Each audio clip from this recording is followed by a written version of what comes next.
Welcome to Paranormal Latte Podcast. I am your host, Dr. Kellie Renee Schutz. Sit back and relax with us.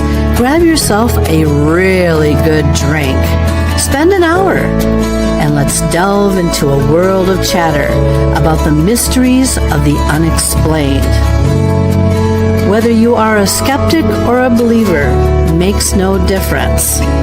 It's not always in your imagination. Enjoy your day. Now that was good. We are broadcasting on the United Public Radio and UFO Paranormal Radio Networks, 105.3 FM from the Gulf Coast and 107.7 FM in New Orleans. The views and opinions expressed by the host and guests do not necessarily reflect those of the audience, United Public Radio and UFO Paranormal Radio Networks, its hosts, affiliates, and or Paranormal Latte Podcast, Paranormal Universal Press LLC, and Diamond Point Entertainment LLC. This show is pre-recorded.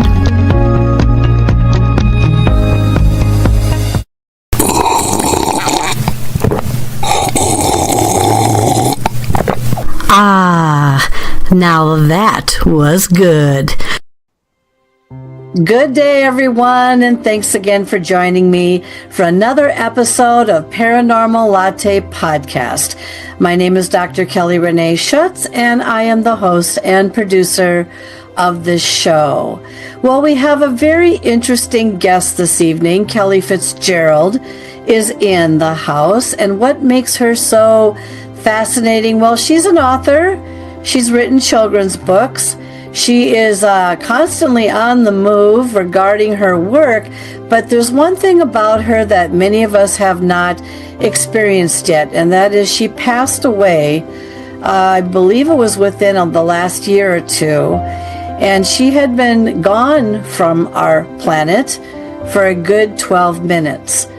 In and out, and of course, she will describe for us what her experience in what we at most would call heaven or another realm was all about. But before we get to that interview, why don't we learn just a little bit more about my special guest this evening, Kellie Fitzgerald. Perhaps one of the most talented individuals I have met in a long time, Kellie Fitzgerald certainly fits that mold. Have you ever met someone in life and wondered to yourself, wow, that person seems to know how to read me like a book without me ever saying a word? These are the mysteries that we wonder about. There are many of us in this world who are actually quite gifted. So much so that it scares other people. And when you wonder about why someone would be so scared to get to know you just because you might be a little bit more knowing than most people, then you wonder why or what it is that makes that situation feel so unsettling. My guest can perhaps relate to the one factor that we lived with most of our young life. People saying to us, "You scare me." Now think about that for just a moment as I tell you a little bit about my guest, Kellie Fitzgerald. Kellie is a lifelong intuitive. She has always had abilities and gifts which at times didn't necessarily make her fit in with just anyone, anywhere. She was able to see, hear, and know things about other people that basically left her even wondering herself how she was able to turn on, but somehow not necessarily turn off, the very gifts and abilities that made her. Kellie learned to embrace the things about her that made her be a bit different than the normal crowd. We have a lot to learn about, so sit back and grab a book. But I have a feeling you're not going to be opening that book to just any one page, because the page that you're going to read about is my special guest, Kellie Fitzgerald.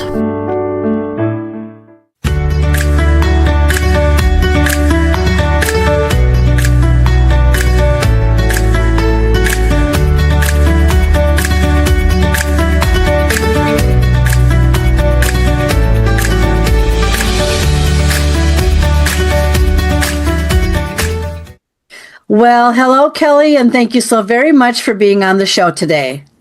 Thank you so much for having me. Oh, having you back. Yes. So many of you who may or may not have been following me, Kellie was on, I think, a couple years ago on a different program, and we're going to shoot her out on this program and see how it all goes, and I'm sure she'll be just great. And you look great, by the way. She's gone through a lot in the last couple years, and we're going to talk a little bit about that and where she's been. So let's start out by getting acquainted. So Kellie, the first thing I'd like to do is just basically have you give a mini biography or just a short segment of yourself, and then we'll go from there. Okay. I've always been one of those people that could see and hear things no one else saw or heard. I've always been, we call it on the psychic spectrum in my family. There's many different kinds of spectrums you can be on, but we call ours the psychic spectrum. And I've always been on that. I always have been a writer as well.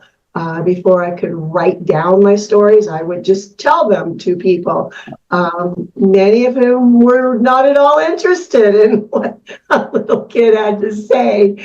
I've done paranormal investigations. I've done animal rescue. People look at me funny when I say those two things back to back, but trust me when I tell you they go very well together. There are a number of beings around all of us that we just don't notice. We're just not open to seeing them. So, I've been a medium. Some days I talk to more dead people than I do living ones. And I have a new book coming out next month, which is called Family Secrets, that has a lot of those aspects.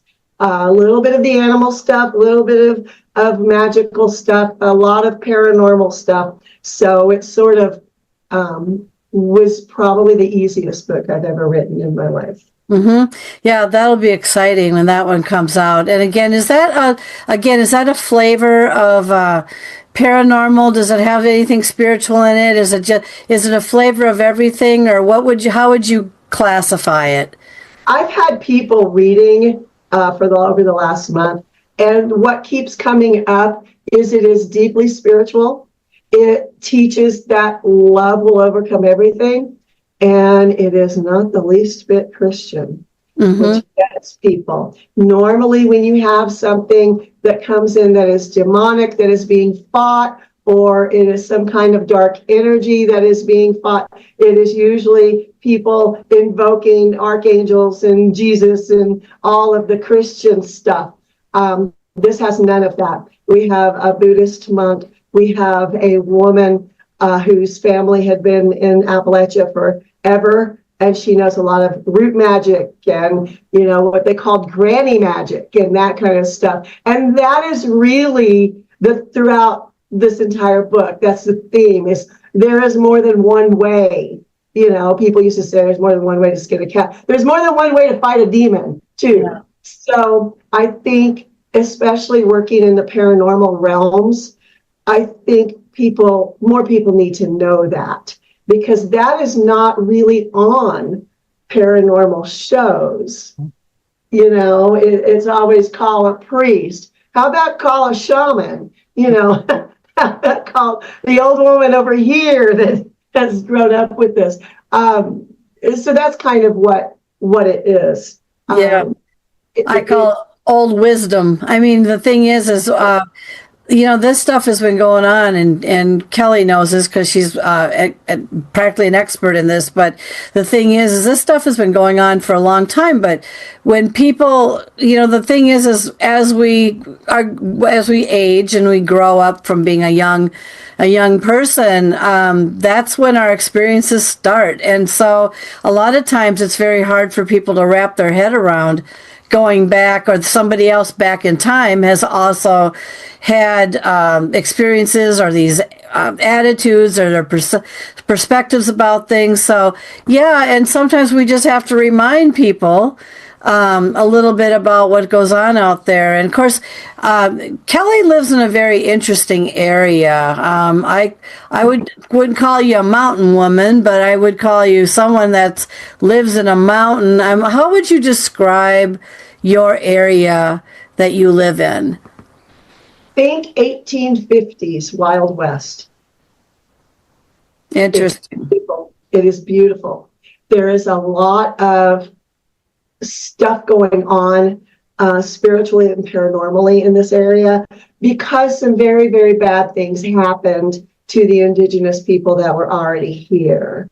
I grew up, blonde hair, blue eyes. I was certainly not Native American. And yet I've studied shamanism extensively. There are different packets of shamanism depending on the tribe, depending on the part of the country, depending on which country. Canada has a wonderful, history of this, as does Mexico. So to me, this area, if you know what you are looking at, not necessarily looking for, because they'll just pop up. Yeah. If you know what you're looking at, it's fascinating. There is so much to learn. But this is the wild, wild west still today. And not a whole lot has changed. There is a nearby town who is essentially the same as it was 100 years ago. Cool. And I'm writing a book about that too, coming up next year. But a lot of things happened here that were not pleasant, really, for anyone. Yeah. Part of what I teach people when I teach, and I do teach spirituality and, working with elementals, which are abundant everywhere. I tell people, when you see something, you're not just looking at what you're looking at. Relax your eyes, look deeper, look past it. There may be a stump, and I was up in the mountains recently with 2 students, and we saw this stump. There have been a number of major fires up in these mountains. Mm-hmm. And we were looking at this stump, and it was burned, but it had burned where it went down into the center of the stump, and a new tree was growing back out of the center of that. Yeah. And we were looking at it going, wow, isn't that amazing? Look what nature will heal herself. Yeah. And I said, but what else do you see? And they're like, huh? Step back, relax your eyes, take a deep breath, look past, don't stare at, look through. What do you see? And then a whole new world opened up. And those are the things I think we need to pay more attention to teaching people. Yeah. Because it is all very real. Just because you don't see it doesn't mean it isn't real. No, that's exactly part of my theme. Just because you don't see me doesn't mean I'm not here. Sometimes it is here. And a lot of people do say that these living, trees, flowers, everything that you can think of, even, I don't know, I have a hard time sometimes wrapping my head around rocks, but, they even say that that's kind of a living type of inanimate object or whatever. And it's just kind of, I know people see it and they go, well, it's just a rock, but I don't know. There's energy in everything, including these rocks. And by the way, she lives up on a mountain where that sun is probably pretty penetrating. And so everything around her is getting a good solid dose of rays or energy or something. And so I can only imagine, I would love to be just something looking at that town that you're talking about, that back, 100 years ago, when these things just kind of sit stagnant, they still have life to some degree. It's just we don't necessarily see what the life is, even though is it an abandoned town? No, it's not completely. But if you look at it, one of the things that I have done throughout my life in meditation is if I want to look at the energy of something, I have the ability to raise above it and look down. And you see the spirals, you see the tendrils coming off. And a lot of them around that particular town are very, very dark. And when you ask questions, and I ask question after question to my guides, and like I said, I did study shamanism, so I have that avenue as well with Native American peoples that I have studied with, and living and deceased, and stories about things that happened and how horribly the Native Americans were treated when white settlers came here, and all of these terrible, terrible stories that you will not find in a history book. But these people believe these things happened. And you have to look at a whole culture. It's not like one kid said something, 100 years ago. The whole culture is in agreement. This is what happened. And curses were uttered. And people need to understand sometimes there are repercussions to your actions. Yeah. Karma works. Yeah. It's always a good thing to go in with an open heart rather than letting your mind go, nope, I'm doing it this way, this, because that'll get you in trouble. Maybe not immediately, but it will down the road. Well, it's fascinating, and I agree. I mean, a lot of us, we just keep marching to the beat of the drum here, but there are things that do happen and affect people that do last a very, very long time. So let's jump back for a second, because again, for those of you meeting Kellie here for the very first time, how did you fall into either paranormal or otherworldly or spiritual? How far back can you go, and what happened that started either your awakening, or you just realized that there's another part of this world here? I could always see things that nobody else could see. It was, well, my very first memory is they put the baby in the haunted room is what they did. That's what they did. I don't know if that's what did it, but my first memory is of, I always thought he was a male figure leaning over the crib going, like he couldn't breathe. And it didn't scare me. I thought it was the funniest thing ever, and animals have always been around me. It took me months to realize the cat I was playing with was not a live living cat. I just saw them as real. They were there. What do you mean there's not a cat there? I'm petting it right now. And it really freaked people out in my family. They're like, oh no, what do we do with this one? But it's been a lifelong, I tell people it's been a lifelong affliction. And I mentioned to you before we started the show, I have been battling with some health issues. And about a week ago now, I did my first paranormal investigation in months. And I was like, yes, I'm back. It's just something when it gets in your blood, you can't get it out. It's like, that's who you are. And since I've always spoken with other beings, to me, it's fun. It's learning. It's, why are you still here? Why are you being mean to that person over there? What did they do to you? That kind of stuff is just really interesting to me.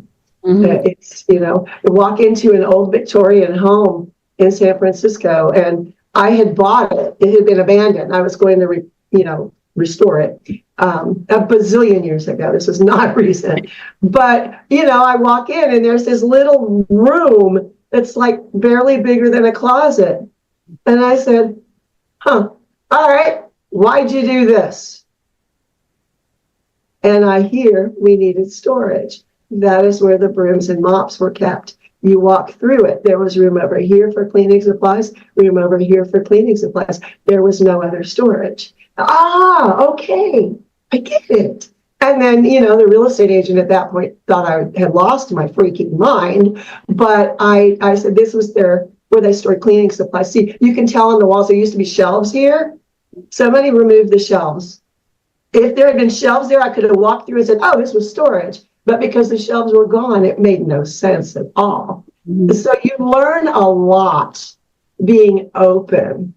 But people get confused. You're not leading with your mind. You're leading with your heart. And yes, you need lots of protection before you do this.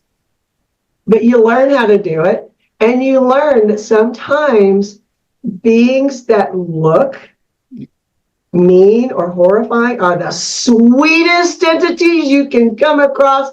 And that's why you lead with your heart, because your head as a human being is going to put you into fear mode. And if you're afraid, you're not going to see anything. You know, I told this story a long time ago where the very first time I went scuba diving, and I had always wanted to. I grew up around water. I wanted to scuba dive. And the first time was in the Bahamas, went scuba diving. All the fish were black. I could see no colors because I was so afraid. It might have had something to do with Jaws had just come out. I'm going to say, that would be a little bit on the terrifying side. I have a question for you regarding your ability to hear voices. Now, I'm telepathic. When I'm on, I'm really on, which means but I don't usually hear male or female voices. I just hear a voice of something that speaks to me, and I pick it up. How do you sense or hear those that are communicating with you? It depends on them. I did a reading the other day for someone, and she said the same thing you just said. You know, I kind of hear, but all I hear is this one voice. Well, that is your higher self, most likely, and you just need to move out of the way, let the other ones come through. And I hear distinct voices. If it is not going to be a distinct voice, it will be a distinct picture. Mm-hmm. You know, I kept seeing images of old trucks and more old trucks, and they were all different colors and all different makes and models. And I said, okay, they're showing me a series of old trucks. Her grandfather had a truck car lot, I guess a truck lot. Truck lot. Mm-hmm. And she said, that's Grandpa. Okay. Didn't hear a voice, but I was seeing pictures. Mm-hmm. And it depends on them. A lot of the time, they don't have enough energy, or they haven't been there long enough. People always I want to communicate with my mom died. Okay, well, when did she die? Well, yesterday. Okay, she's not going to talk yet. You know? Yeah. Not going to talk yet. But, sometimes they are quite chatty. I have a personal guide that I received from an old client. She passed away. And when I would do readings for her, she would always talk about Dewey. Dewey. And I'm like, Dewey? Yeah. Like Dewey or Dewey? Yeah. And it was his name. And she said he's a great uncle. He's an Aussie. And, we would communicate with him. When she passed away, in the middle of the night, there's a man standing beside my bed going, good day, I'm Dewey. I'm with you now. And I went, oh, great. She gave me Dewey. Yeah, I was going to ask you that. So when you do readings like that, are you acquiring some of these individuals or something? Or that one seems... Depends. Sometimes he had been her guide.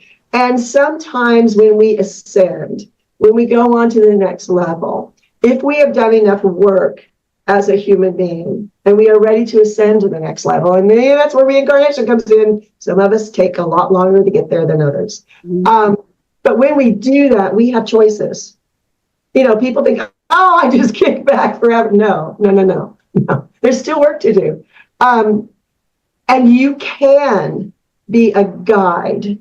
You can choose that to be a guide, either for loved ones or for people you just resonate with.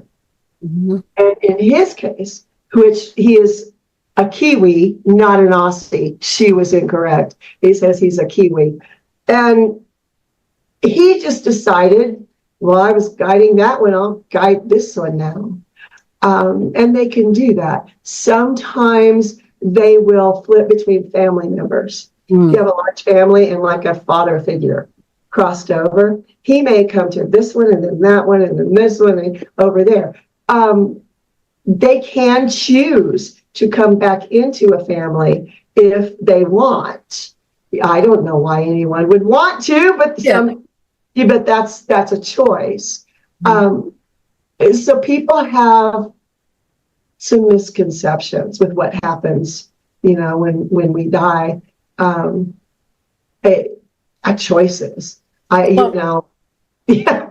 So speaking of, Kellie has a story about when she died, and I believe, if I recall this correctly, correct me if I'm wrong, didn't you say you were pronounced dead for about 12 minutes? I can't remember. Is that right? Yeah. They kept bringing me back and losing me. What was happening, and I told one of the EMTs that was working so hard on me, turned out to be a friend of a friend, and he wasn't going to give up. He was like, nope, I'm not going to be the one to tell her. Nope, you're not going to. And I reconnected with him afterwards. And he said, it was like we were playing tug of war with you. That's because you were playing tug of war with me.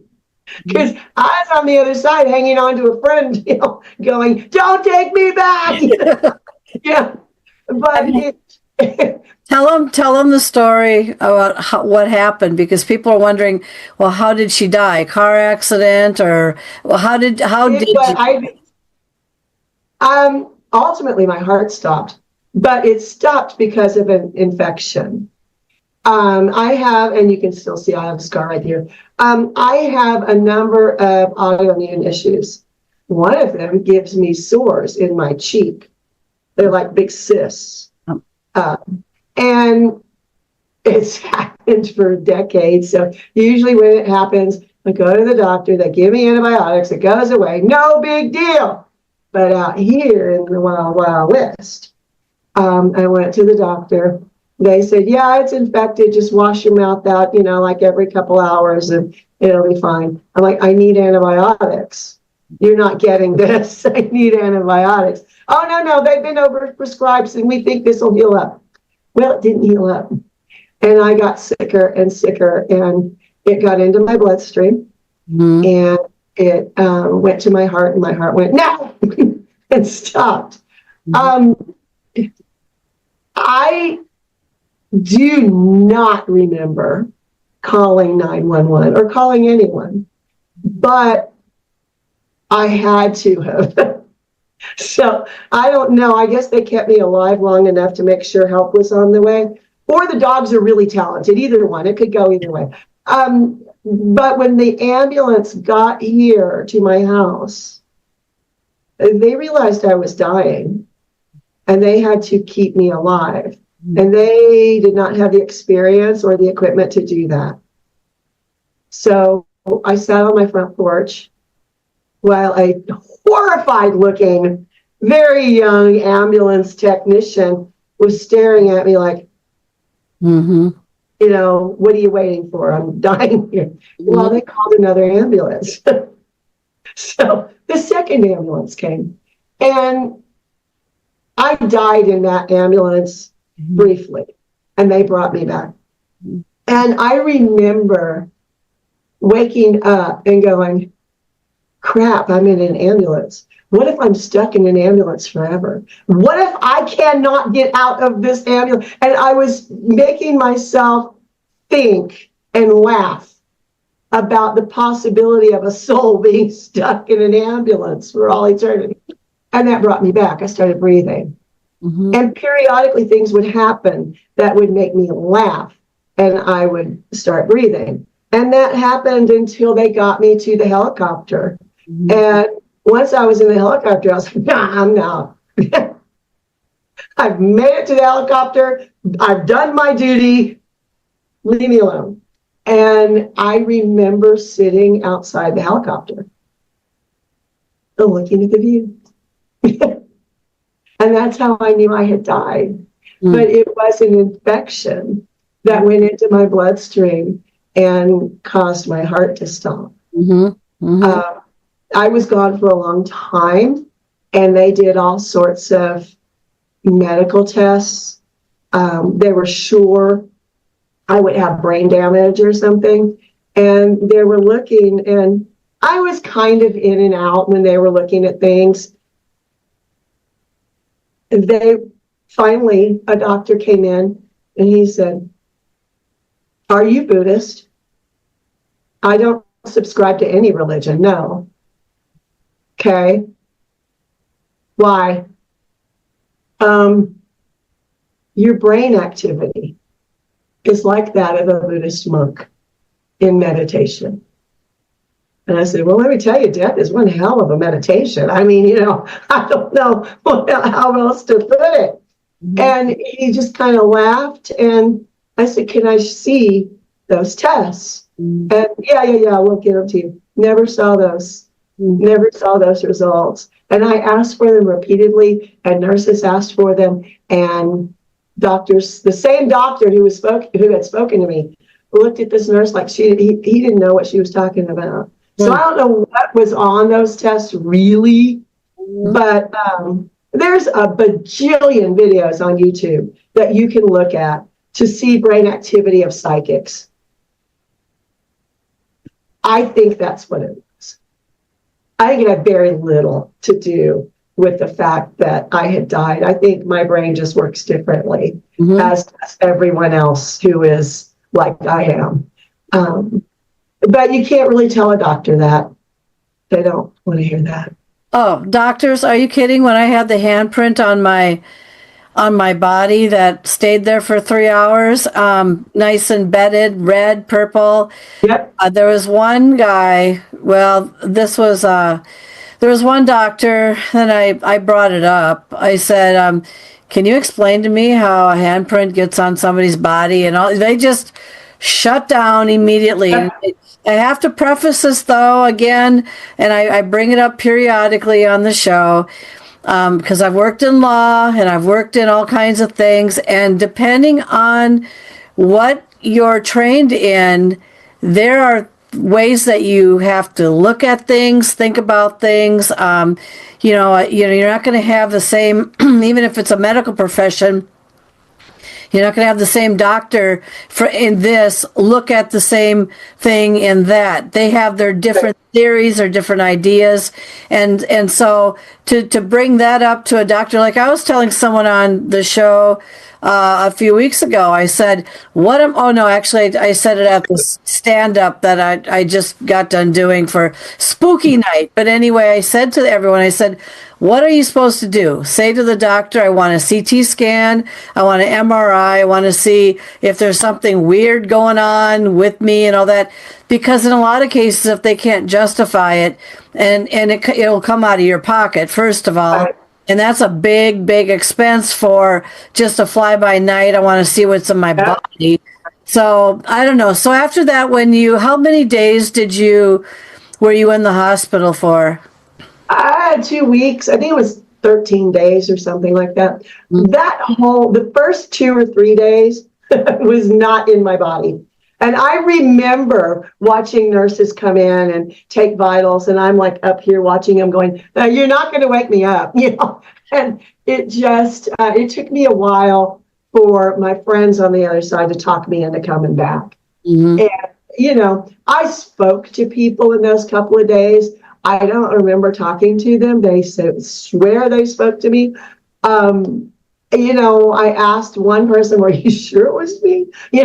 Because I don't have any knowledge of it. But, I looked at my phone records, and my phone talked to somebody, whoever it was. It was really surreal. And all I could do was laugh. And, my daughter was frantic and boo-hooing, and my friends were all upset. And I'm like, look what I can do. And I'm spinning, it was just, I was not upset. I was completely fine. I was like, "You guys will get over it. It'll be okay." And they were like, "You have to go back." "No, I don't want to go back." "You have to go. I don't want to." So it was kind of, it took me for sure 2, but I think really 3 days to get completely back in my body where I would stay there. A couple of times I came back, but I went out, and it was just I don't know. Well, you know, the old, what people are thinking right now, they're asking, the next question, of course, is, so, you know, where do you go when you die? Is there a God? Who did you meet? What does it look like on the other side? What kind of details can you give us about what your experience has been? Because a lot of people, if they have certain belief systems or whatnot, they may have different death experiences as well. What was your details for your death experience like? Did you go through a tunnel? Did you see nothing? What can you tell us about what you went through?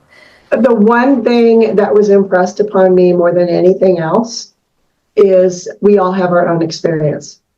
Whatever you believe you deserve on the other side is what you will create for yourself. We create that for ourselves. It was, for me, I went through a psychedelic hallway. It was like painted by the Grateful Dead, you know, like black art, scribbles and just shapes that would change and morph. And that was my tunnel. And I was standing in the tunnel at one point going, that's cool. And I heard voices calling me on the other side. It's like, don't get stuck in the tunnel. There's more. And I was not met by family members. I was met by my 2 closest friends who obviously preceded me in death, and a bajillion animals, like every animal I've ever loved in my life. And that was my experience. Source is source. If you want to call it universe, grandfather, source, God, whatever you want to call it, we are all connected. What connects us all is love. It's not up here, it's in here. And that is something I already knew. So it wasn't like that was some eye-opening experience. The eye-opening experience for me was that my family wasn't there. I've lost a lot of people in my life, a lot. Well acquainted with loss. They weren't there. And what I have always intuitively known, and I've had several psychics that I studied with early in my life tell me that my family was not my family. I volunteered to be born into that family to help them heal. So from that standpoint, it would make perfect sense why I never felt like I was part of that family. And I never felt like they would be there. I just never thought they would be there. So I created that experience for myself. And it was fine. What mattered to me were these 2 people that were there, and all the dogs and cats and rabbits and guinea pigs and birds and so many, and tortoises and frogs and horses and you name it. I've probably taken care of it at one point in my life. And they were there. To me, that told me I was loved. There is no unconditional love like an animal. And that was what I needed in that experience. And that is also why it was so difficult for me to come back. I did not want to leave them. Yeah. So one of the questions that someone would bring up is, and I don't know how you would answer this. So think about this for a second. So, all right. So how do I start this? So I've talked with other individuals who also proclaim, even though they haven't died, they might have been in concussions, or they might have been in a, out for a while, a coma or something like that. And, I don't know how you would, if you were in the same room with another individual who claims that they can People can talk to their family members or whatever, that kind of thing. And they have a vision that, oh no, you're going to meet God or the source or your higher power or your guardian angels or whatever, right? How would you handle a conversation with someone like that when you have actually passed away in your experience and have had something that doesn't necessarily match what they're proclaiming a person will ultimately go through when they die? How do you handle a situation like that, or do you not even say anything and handle it at all? What would your thoughts be on that? I would say something probably regardless, but especially if the person was open. A lot of people are very closed. And if you've got someone who's very closed, it is not worth your breath to try to educate them. I've tried it. It doesn't work. Yeah. But we all create our own experiences. So whatever you believe is what you will experience. After I came back and I wrote my book, I talked to a lot of people who have had NDEs and a couple of other people who were in a coma or had some kind of a very severe concussion. And all of the experiences have similarities. We all always have the ability to speak to those on the other side. Most of us never develop that. So I think for me, and I actually had a priest tell me this, is that I think for you, because you're already working as a medium, going to the other side was, oh, that's what you look like. Okay. And he had a valid point, because I have always been so open to communicating with other beings, multidimensional beings, beings from extraterrestrial beings, from other realms, other dimensions, that to me, it was like, oh, hey, I've been talking to you forever, So maybe my experience was a little bit easier in some ways than a lot of other people. But I have spoken to a man who swears he went to hell. And I said, so you're a Christian? Oh, I don't have any beliefs. You have to believe in God to believe in hell. There's no hell without a heaven. And I watched his brain break right in front of me, because he had never thought of it that way. And he said, valid point. Turned around, walked away, never saw him again. I think I broke him. I swear, I probably broke this poor man. He's in the corner right now going, blah, blah, blah, blah, because it just, but we do create our own lives here. We create our own experiences there.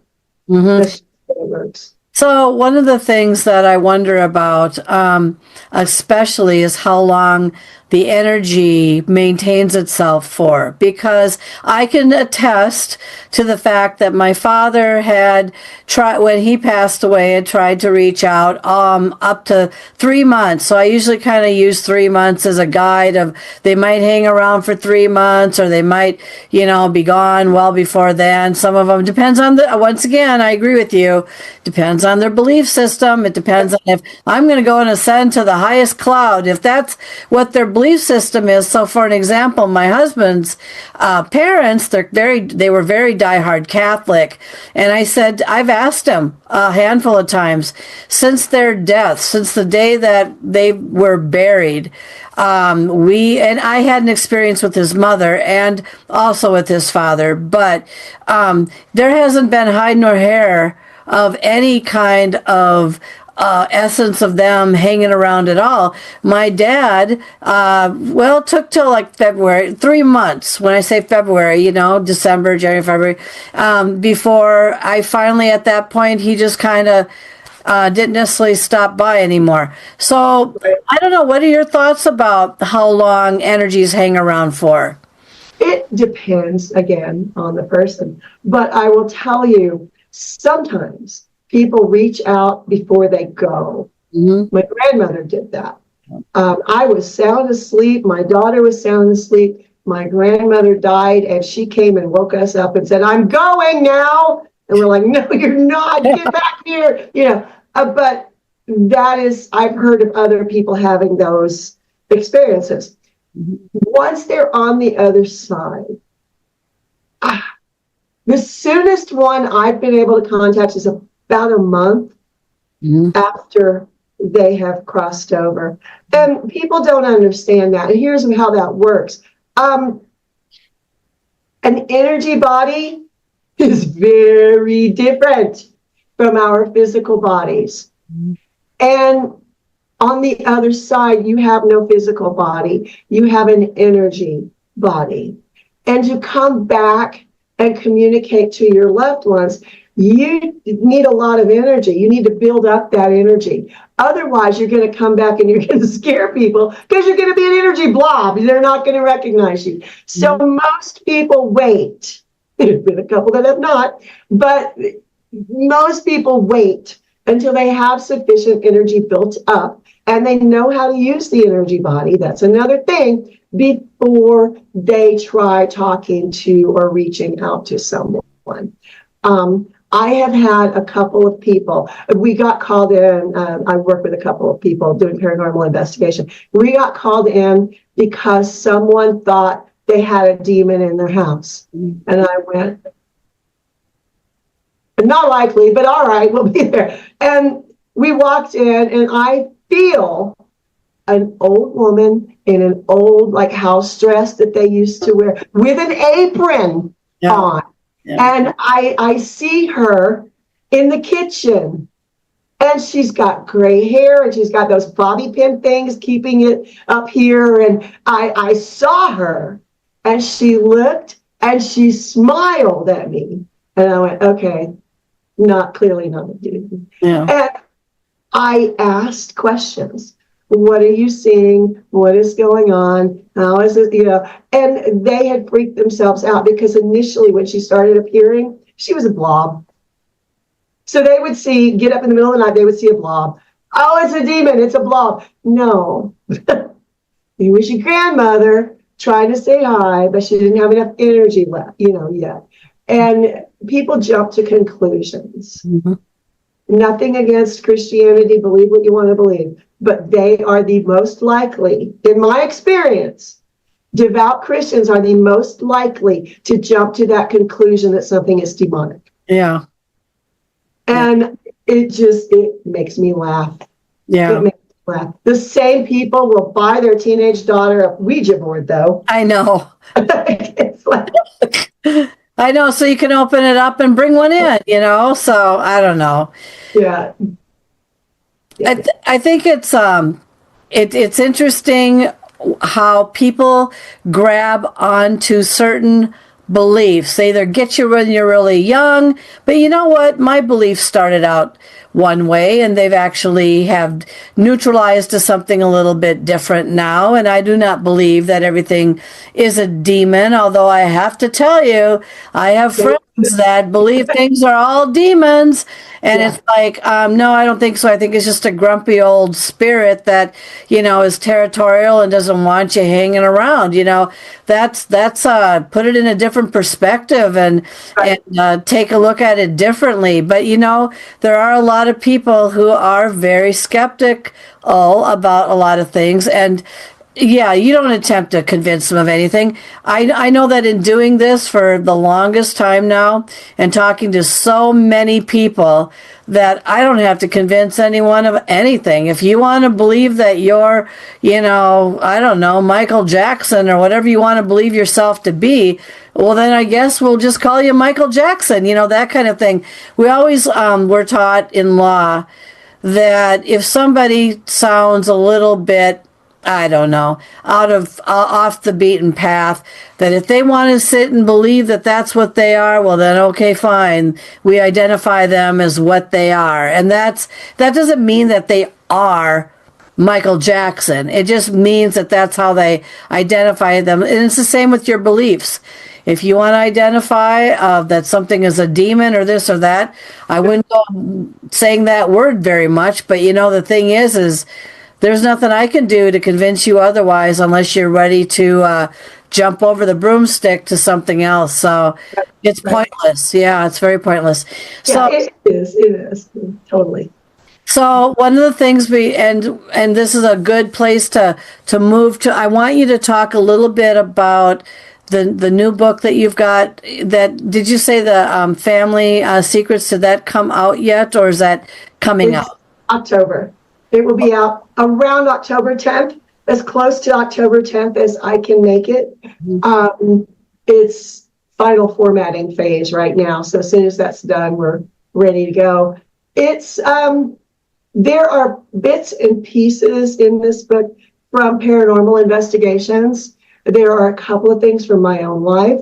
Someone that knows me very well, has known me forever, was reading the book for me, and she said, "You have done that," because there is a passage in the book where they're working on something, they're preoccupied over here, and there's a dead person yelling at them, and one of the characters turns around and says, "Not now." And I have done that. And she thought that was hilarious that I put it in the book.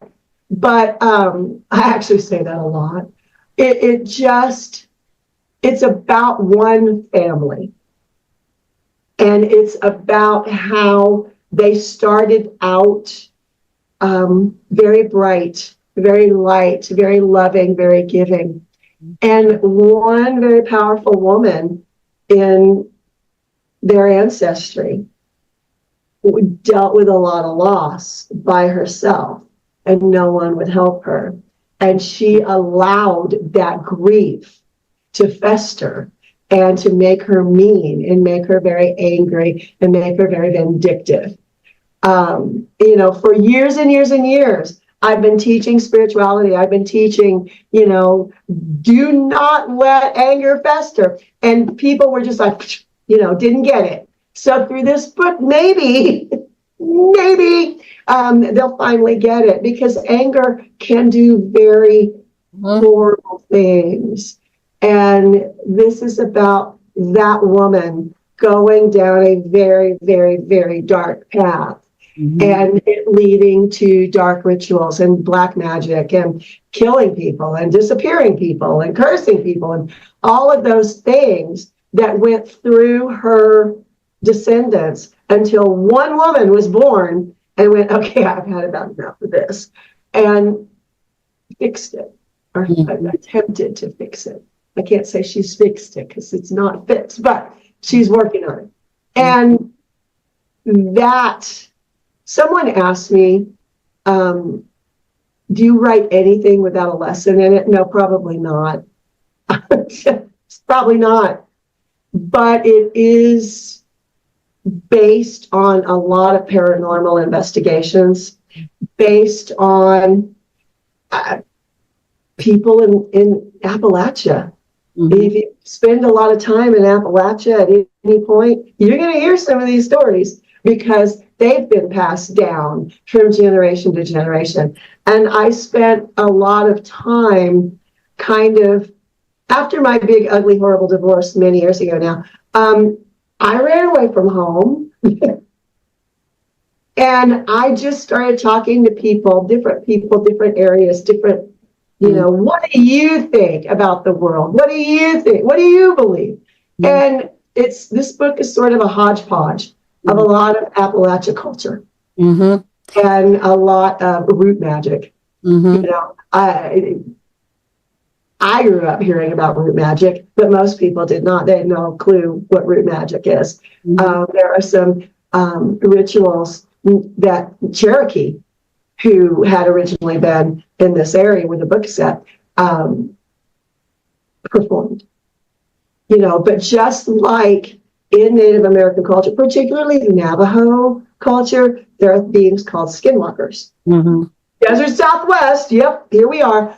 And it is kind of a similar story to what is in my book. It's someone who started out on a good path. They were a very good person, very positive person. And something happened that made them go, nope, and, take a left turn. Mm-hmm. And that's what happened in this book.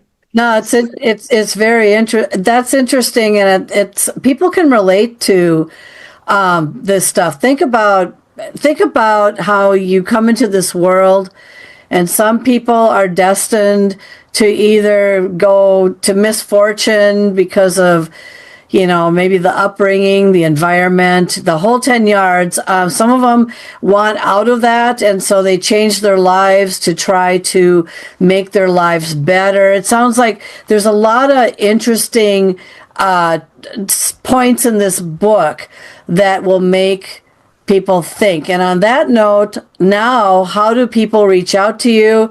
Website? Are these books on Amazon? I know she's got more than one, but are these? I have a whole bunch of books on Amazon. This one is not yet. It will be. Yeah. The best way is probably ibbylanepress.com. It's IBBILANEPRESS.com. There's a way to reach out to me there. You can also find me on YouTube. I'm on all the social media. I'm a little bit of everywhere. If you spell Kellie with an IE, you'll find me. Kellie Fitzgerald. So yeah, and I'll make a note of that so that way they'll see that. But yes, Kellie can be spelled 2 different ways, or 3 different ways actually. There's one a lot of different ways. Yeah. Yeah, and can you also be reached on Facebook as well? Yeah. Okay, and I'll have all this in the show notes. So, well, when that book comes out and you're ready to write that next one, especially about that town, for next year, that's we'll have you back and we'll talk something about that town, because people are fascinated by these old Western towns, even if they're half alive or half gone. They do leave their mark. So anyway, on that note, thank you so very much, Kellie, for being on the show today. Thank you. Thank you for watching and listening to Paranormal Latte Podcast. We have been broadcasting on the United Public Radio and UFO Paranormal Radio Networks, 105.3 FM from the Gulf Coast and 107.7 FM in New Orleans, as well as several listening platforms. The content, music, and creative sound effects as heard on Paranormal Latte Podcast are copyrighted and licensed commercially to Dr. Kellie Renee Schutz. Please do not reproduce in any manner without the express permission of Dr. Kellie Renee Schutz, Diamond Point Entertainment, LLC, Paranormal Universal Press, LLC, Paranormal Latte Podcast, and or any affiliated networks such as the United Public Radio and UFO Paranormal Networks.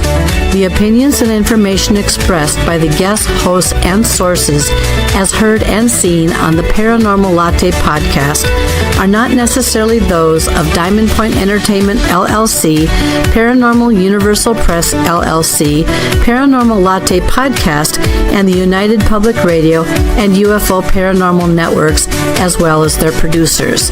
Although the content of the shows may be interesting, the information and opinions within are deemed for entertainment purposes only.